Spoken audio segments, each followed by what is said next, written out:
今もなおアメリカ国民の記憶に刻まれている異色の裁判。その裁判は約50年前の1970年、アメリカカリフォルニア州で始まりました。それまでの長い犯罪史の中でも他と一線を画す非常に特殊なものとして全米の注目を集めることになったこの裁判。被告人は当時35歳のチャールズ・マンソンをはじめとする男女5人組。彼らはハリウッド地区で3件の凶悪な殺人事件を犯した罪で起訴されたんです。ところが主犯と目されるチャールズは俺はやっていない、そう主張したんです。そしてそれはなんと真実。実行犯は本当にチャールズ以外の4人の人間だったんです。そう、あくまで実行犯は。一方で当時の大統領ニクソンがこの事件に関して行った発言はマスコミに大々的に取り上げられることになったんです。彼はこのように言いました。チャールズは有罪である。大統領さえ首を突っ込むほど全米の関心が寄せられたこの事件。殺人の罪で起訴されるもやっていないと主張するチャールズ。堂々巡りに思われたこの裁判は彼らのうちの一人リンダ・キャサビアンのある証言によって終止符が打たれることになったんです。彼女はこのように主張したんです。この殺人はチャールズに指示されました。私たちは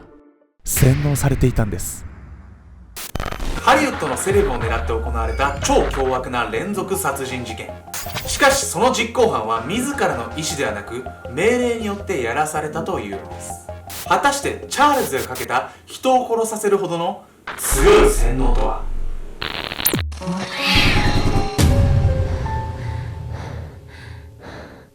も、姪っ子が可愛いケンちゃんです。どうも、夏場極小ビキニやみやみこです。毛がはみ出てる。いや、はみ出てない。毛がはみ出てるわ。あんた見たことあんの？私の毛ある。今までねこのチャンネルではね、結構ねいろんなね殺人事件とかをね扱ってきたと思うんですけど、今回はちょっと特殊で、人にね、殺人をそそのかしてこうやらせた男の話なんですよね。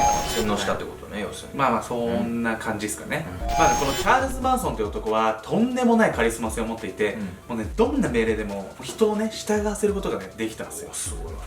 一体なぜ彼がそんな強いね洗脳力をね持つことができたのか、彼の生い立ちから探っていきたいと思います。不運な少年とその末路。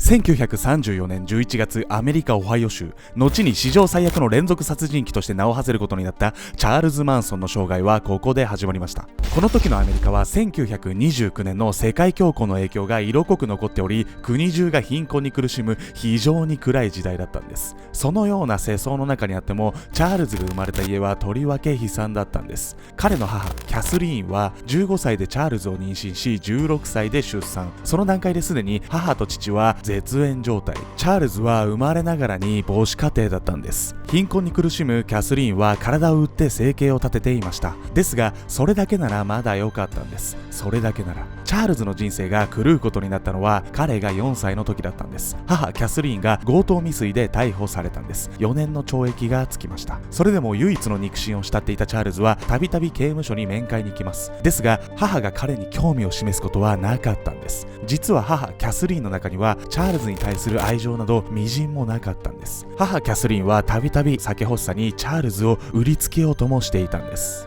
これは悲惨すぎるわね。ちょっといや意味わかんないですよね、自分のね、親がねこんな感じだったらね、このね経験が彼のね人生観に大きく影響を与えることになるんです。愛情をくれない母にチャールズも次第に愛想を尽かしていきます。そして彼は極度の人間不信になったんです。母親さえ信じることができない、ましてや他人などもっと信じるわけがない。チャールズの人生はここから狂い始めるんです。彼が8歳になると母は出所するんですが、チャールズと暮らすことを拒否し施設に送り込んだんです。もうひどすぎ。そしてそこで彼は貧困に苦しみました。生活のため食料とお金を求めて盗みを繰り返します。そしてついには逮捕され少年院に送り込まれるんです。しかし時が経って対処しても再び生活のために盗みを働き逮捕されてまた少年院へ。彼の少年時代はこれの繰り返しだったんです。結局このような生活を10年も続けることになったんです。しかしチャールズにある時転機が。1955年20歳になったチャールズは17歳のウェイトレスロザリー・ウィリスと結婚するんです。よかったわねこれね。幸せになってほしいけどこのまま、そうならなかったからね殺人鬼になっちゃったんですよね。新婚のチャールズは生活のために定職に就こうとするんですが、どれも長続きせず結局また泥棒に戻ってしまうんです。そしてあっけなく逮捕。ちなみに妻ロザリーはチャールズが服役中に別の男性と恋に落ち駆け落ちするんです。もう最悪。そして1958年仮釈放されたチャールズ、さすがにここからは真面目に暮らすと思いきや再び泥棒に戻ってしまうんです。全然構成しないじゃない。そして1960年、小切手を偽造していることがバレて再び逮捕。さらに今回は仮釈放中だったんで保護観察処分の状態だったため懲役10年とこれまでより重い罰を受けることになったんです。でもこれずっと同じことの繰り返しじゃない。悪いことして捕まって悪いことして捕まってってずっと、そうなんですよね。彼ね、この仮釈放中ね、2度目の結婚もしてるんですよ。結婚？捕まってすぐ結婚できる。でもあれじゃない、多分そういう破天荒な男だから魅力的に感じる悪い男が好きみたいな女っているじゃない。あんたみたいな男好きな女いるのよってね。なんであんた嬉しそうなのよ。まあそんなねチャールズなんですが、このね10年間の刑務所生活が今後の彼の人生にとっての大きな礎となるんです。刑務所生活。彼はこの刑務所生活の中で新たに2つのことに興味を持つんです。一つはカルト教団、新興宗教に関する本を熱心に読み影響を受けていたそうなんです。そしてもう一つは意外なところで音楽。実はこの時代に活躍していたのがかの有名なビートルズ。彼らの爆発的な人気を知ったチャールズは音楽で大金を稼ぐことが夢となり、受刑者仲間からギターを教わるんです。めっちゃ刑務所生活エンジョイしてんじゃない。そうなんですよ、でも捕まってみたくはないけど、刑務所体験まあそうね。刑務所の中どんな生活か、そんな中1967年不思議な事態が起こります。突然チャールズが出所することになったんです。まだ7年半しか服役していなかったんですが、残り2年半を免除されることになったんです。その理由はなんと刑務所の定員オーバー。そんな理由ありえんの？すごいわね。奇妙な話なんですが、犯罪者が多く刑務所に入りきらなかったため、殺人などを犯した凶悪犯以外は出所することになったんです。さらに奇妙な話なんですが、チャールズはこの措置に反対します。自分にはわかる。また犯罪を犯してここに戻ってくる羽目になる。しかも次はもっとひどい犯罪を犯してしまうかもしれない。このように主張して抵抗するんですが、全く聞き入れられず出所することになったんです。これもどっから突っ込めばいいかわかんないぐらいいろいろおかしい。全員行かれてるんですけど、チャールズはこのね、刑務所生活で人の心をつかむね特殊な能力をね自分がね気づかない間に手に入れていたんです。7年半ぶりにシャバに出たチャールズだったんですが、ここで彼は驚愕するんです。この刑務所生活の間にアメリカという国が大きく変わっていたからなんです。実はこの時ベトナム戦争が行われていました。泥沼化した戦争は経済を蝕み、若者は徴兵を恐れたんです。その結果非常に多くの若者が社会からドロップアウトし、ヒッピー文化という特殊な文化圏を形成していたんです。現代の我々の常識とは大きく異なり、この時の若者はその辺で知り合って意気投合した相手とすぐに共同生活を始めるんです。いやすげえな。そのような若者はフラワーチルドレンと呼ばれていました。いや可愛いな名前。そんな時代はチャールズにぴったり。彼は次々に女性を虜にし、家に呼び込みハーレム状態のシェアハウス生活を謳歌しまくっていたんです。いや俺らの家とは大違いやな。ではなぜチャールズはそんなにもモテたんでしょうか。刑務所では嘘はつけない。嘘をついたら殺されるんだ。フラワーチルドレンたちは親から嘘ばかりつかれてきた。だから真実しか語らない俺を心から信頼するようになったんだ。そうなんです。なんと彼がモテる男になったルーツは刑務所生活にあったんです。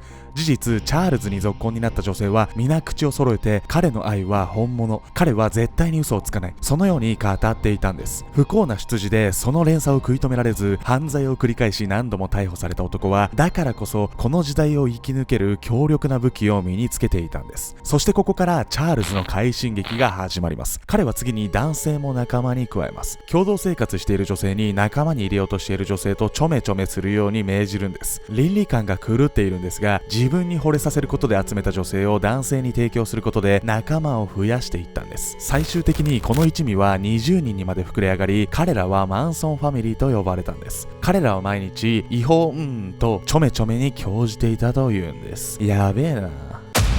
これいけないことだけど、あんたちょっと羨ましいでしょ実は。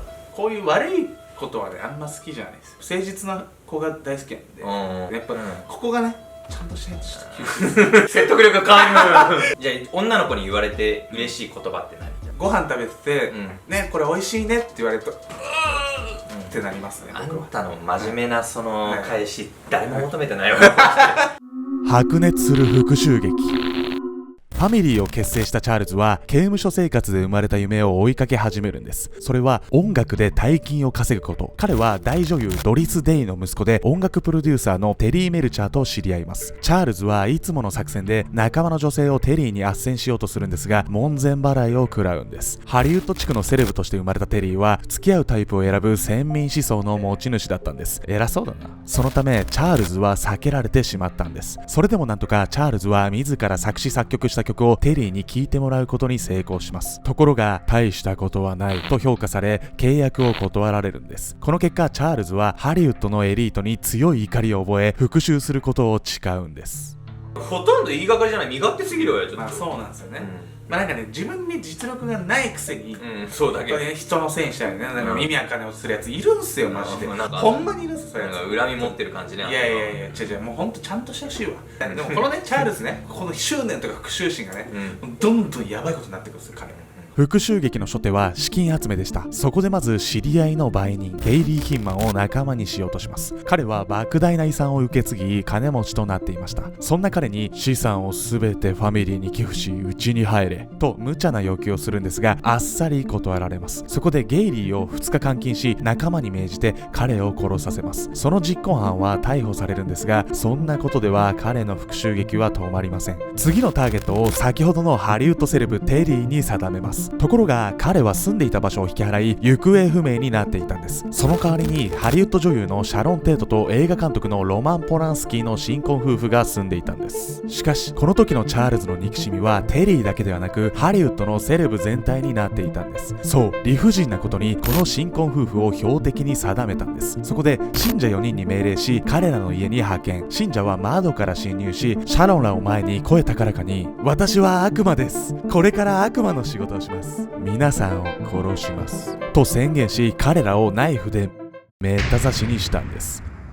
この日旦那のロマンは出張で家にはおらず、代わりにシャロンの知り合いが3人いたんです。つまり元の標的とは無関係の3人だったんですが、そんなのはお構いなし。またシャロンはお願い、子供を産んだ後に絶対に私を殺させてあげるから今は見逃してほしい、本当に産後殺させてあげるから子供だけは助けて、このように懇願するんですが無視してめった刺しに。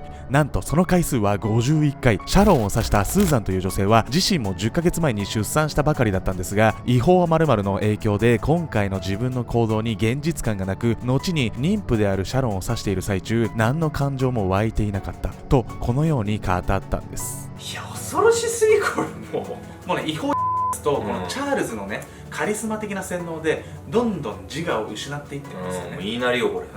この事件では結局計4人の人間が死亡、そしてその合計の刺し傷はなんと102箇所もあったんです。いやもう怖すぎっすよね。さらにファミリーの強行はエスカレート。次の標的はスーパーのオーナーレノ・ラビアンカとその妻ローズマリー。なんとチャールズは彼らと面識はなかったんです。彼らの家の隣でパーティーを行ったことがあり、ドアや窓の場所がわかるからやりやすい、これが彼らを選んだ理由だったんです。そして実行日はなんとシャロンらを殺害した翌日、またしても信者に命じ自分は一切手を汚すこともなく彼らを殺害したんです。さらに恐ろしいのは殺害後の彼らの行動。普通ならすぐ現場から立ち去るんですが、彼らは家に居座り物色し、なんとスイカを食べたんです。いやスイカかよもう鳥肌立ったねこれね。怖いっすよね。人殺しといて、その後にその人の家の冷蔵庫にあったスイカみんなで食ってるんですよ。笑けてくるわねちょっとね。いや笑えない。笑けてそして今回の刺し傷は2人の合計でなんと67箇所。さらに首は完全に切り裂かれていたんです。これら一連の事件はハリウッドに大きな衝撃を与えました。自分を守るためなんと事件後2日間で200丁もの銃が売れたそうなんです。また被害者の家から違法が見つかったんです。これが殺害の理由だと考えた住民たちは持っている違法を全部トイレに流し捨てます。その結果ハリウッドの下水が止まるというトラブルも発生しました。どうでもいいな。そして事件から5ヶ月後、ようやくチャールズらは逮捕されるんです。彼は自分は殺していないと主張するんですが、罪悪感に駆られた信者のビアンカが洗脳されていたと証言したため、彼に死刑判決が下ることになったんです。ここでようやくマンソンファミリーが解体されることになったんです。ところがその後、死刑制度が一時的に廃止されたため、チャールズは終身刑に減刑。彼の不思議なカリスマ性は逮捕後も衰えることがなく、服役中彼が執筆した絵画は飛ぶように売れたそうなんです。そして2017年11月、彼は大腸がんでこの世を去りました。享年83歳でした。驚くべきことに彼のカリスマ的人気は現在も変わらず根強く残っているんです。チャンネル登録と高評価よろしくね。